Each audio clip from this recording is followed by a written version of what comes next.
जय हिंद, जय भारत साथियों। आज हम संविधान सभा के अन्य महत्वपूर्ण और नियम, समिति, तमाम तरह की जो समितियां बनी थी उनके बारे में विस्तार से चर्चा करने वाले हैं। तो आइए, सर बी.एन. राव। अब यहाँ थोड़ा समझना होगा इस बात को। बड़ा इंटरेस्टिंग पॉइंट यहाँ आने वाला है कि बाकी की चीजें समझ लेते हैं तो ज्यादा क्लियर होंगी। Sir BN. राव, आपको पता है कि हमारा संविधान 2 वर्ष 11 महीने 18 दिन में बनकर तैयार हुआ था। करीब 64 लाख का खर्चा आया था।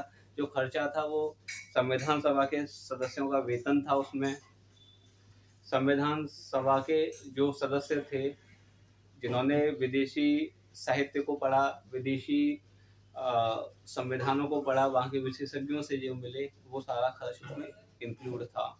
हमें ये पता है कि संविधान का जो प्रारूप था वो सर बी.एन. राव, वेनिकल नरसिंह राव तैयार कर रहे थे। और दूसरी तरफ जो डॉक्टर बी.आर. अम्बेडकर साहब थे वो संविधान सभा में मुस्लिम लीग की जयसुल खुलना सीट से निर्वाचित होकर के संविधान सभा के सदस्य बने थे। भारत विभाजन हो जाता है।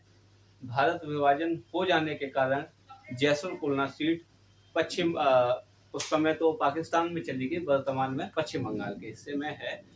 तो संविधान सभा की सीट जयसुल खुलना पाकिस्तान में जाने के कारण डॉक्टर अंबेडकर संविधान सभा का हिस्सा नहीं रहते हैं। जब डॉक्टर अंबेडकर संविधान सभा का हिस्सा नहीं है, जब डॉक्टर अंबेडकर संविधान सभा का हिस्सा नहीं है और उधर दूसरी तरफ देखते हैं तो संविधान सभा सुचारू रूप से कार्य कर रही है। Sir BN. राव प्रारूप तैयार करना है उनको संविधान का, और इसके लिए देशों की यात्राएं भी कर रहे हैं। अमेरिका गए, अमेरिका के संविधान को पढ़ा, वहाँ के संविधान विशेषज्ञों से मिले। कनाडा गए, कनाडा के संविधान को पढ़ा, वहाँ के विशेषज्ञों से मिले। आयरलैंड गए, आयरलैंड के संविधान को पढ़ा और वहाँ के विशेषज्ञों से गए मिले।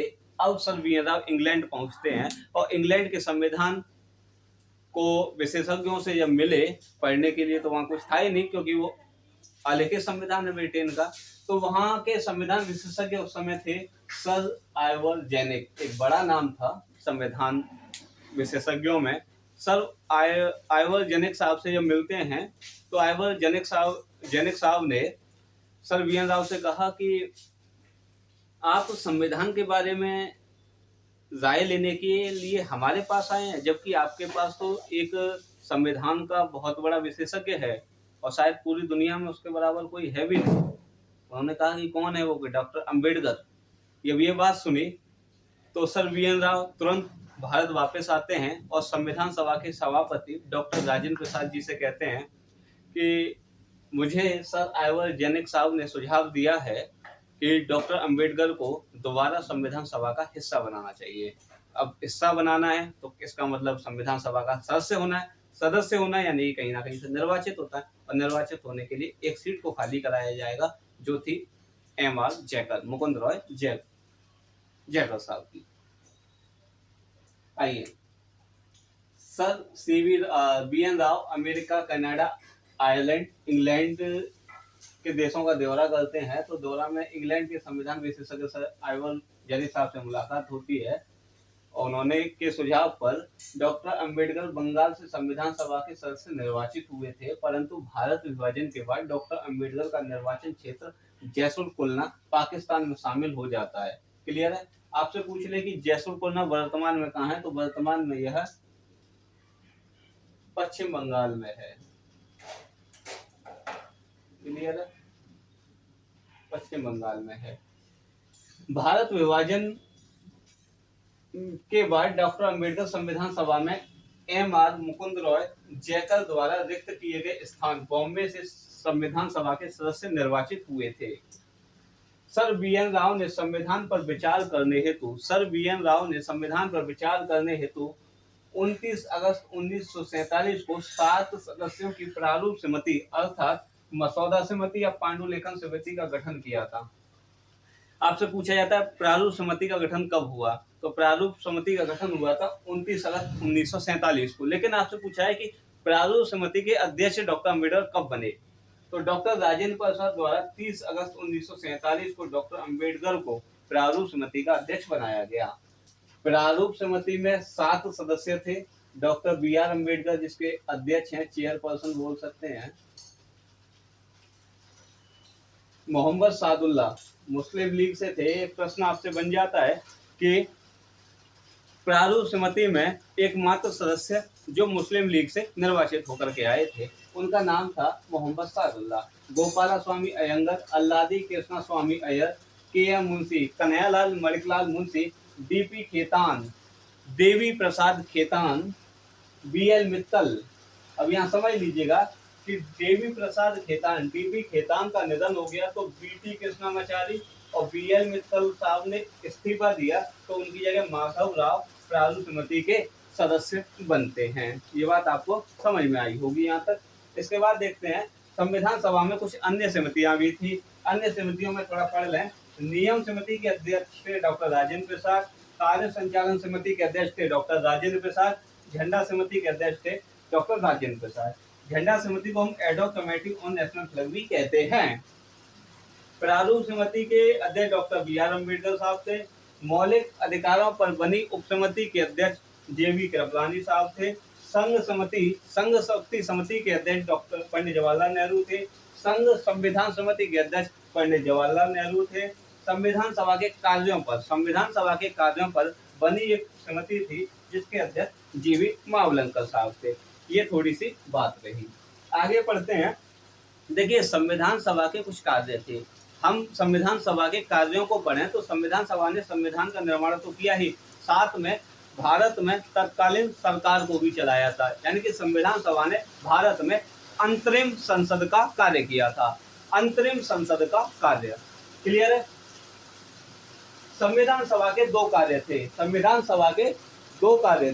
उन संविधान सभा के 2 कार्यों में देखें तो संविधान का निर्माण करना था, जो कि संविधान का निर्माण 9 दिसंबर 1946 से प्रारंभ होकर 24 जनवरी 1950 तक चला। जब संविधान सभा संविधान निर्माण का कार्य करती थी तो उसके अध्यक्ष अथवा सभापति डॉक्टर राजेंद्र प्रसाद होते थे।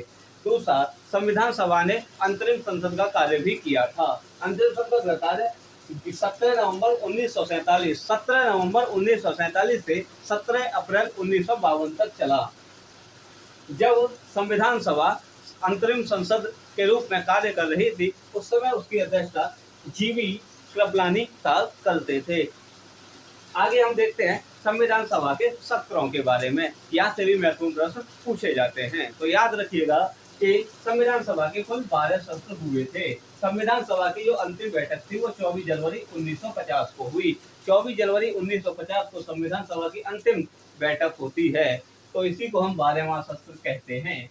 इन संविधान सभा के 12 सत्रों में केवल 2 सत्र ऐसे थे जो एक दिन के हुए थे। पहला हुआ था 27 जनवरी 1947 को, जो 6वां सत्र था वो केवल 1 दिन का था, और एक था 24 जनवरी 1950 को, जो संविधान सभा की अंतिम बैठक थी, वो भी एक ही दिन की थी। अब हम देखते हैं कि जब हमारा देश 15 अगस्त 1947 को आजाद हो रहा होता है, उस समय संविधान सभा का कौन सा सत्र चल रहा होता है। तो 26 जनवरी 1947 को भारत की स्वतंत्रता के समय संविधान सभा का 5वां सत्र चल रहा था। 5वें सत्र की कार्यावधि क्या थी? तो कार्यावधि थी 14 अगस्त 1947 से 30 अगस्त 1947 के बीच। अगर हम अवधि के हिसाब से देखें, अवधि के हिसाब से 7वां सत्र सबसे बड़ा था, जो कि 4 नवंबर 1948 से 8 जनवरी 1949 के बीच संपन्न हुआ। संविधान सभा के 11वां सत्र, यानी कि जब संविधान को अपनाया जा रहा है आंशिक रूप से, तब संविधान सभा के कितने सत्र हो चुके थे? तो 11वां हुआ था। संविधान सभा का 11वां सत्र 14 नवंबर 1949 से 26 नवंबर 1949 के बीच हुआ। 26 नवंबर 1949 को हम संविधान सभा संविधान को आंशिक रूप से अपना लेती है। 26 नवंबर 1949 को भारतीय संविधान आंशिक रूप से स्वीकार किया गया। इस दिन संविधान के कुल 16 अनुच्छेद लागू हुए। 16 कौन कौन से? अनुच्छेद 5, 6, 7, 8, 9, 60, 324, 346, 367, 389, 380, 388, 379, 391, 392, 393, 394, जिसमें नागरिकता, राष्ट्रपति की शपथ, चुनाव आयोग, परिभाषा, अंतरिम संसद, अंतरिम राष्ट्रपति तथा संविधान के शीर्षक संबंधी प्रावधान थे। संविधान का शीर्षक यानी कि अनुच्छेद 394 कहा गया है कि इस पूरे किताब का नाम भारत का संविधान शीर्षक होगा। ये बाकी की चीजें इसमें हम इस कंसेप्ट पर अगली वीडियो में चर्चा करने वाले हैं। फिलहाल अब देखते हैं 26 नवंबर को क्या था। हमारा संविधान आंशिक रूप से लागू हुआ 26 नवंबर 1949। हमारे सर्वोच्च न्यायालय के एक न्यायाधीश हुए हैं लक्ष्मीमल सिंघवी। लक्ष्मीमल सिंघवी साहब ने वर्ष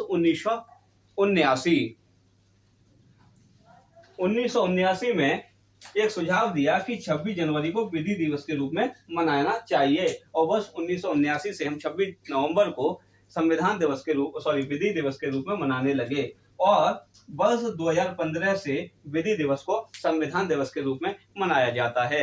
ये चीजें समझ में आई होंगी। बाकी का इस पॉइंट को 26 नवंबर पर कौन से अनुच्छेद लागू हुए, उनके क्या प्रभाव पड़े, क्या अस्तित्व रहा और क्या नहीं, इसके बारे में हम अगली वीडियो में चर्चा करेंगे। तब तक बने रहिएगा साथ। जय हिंद, जय भारत।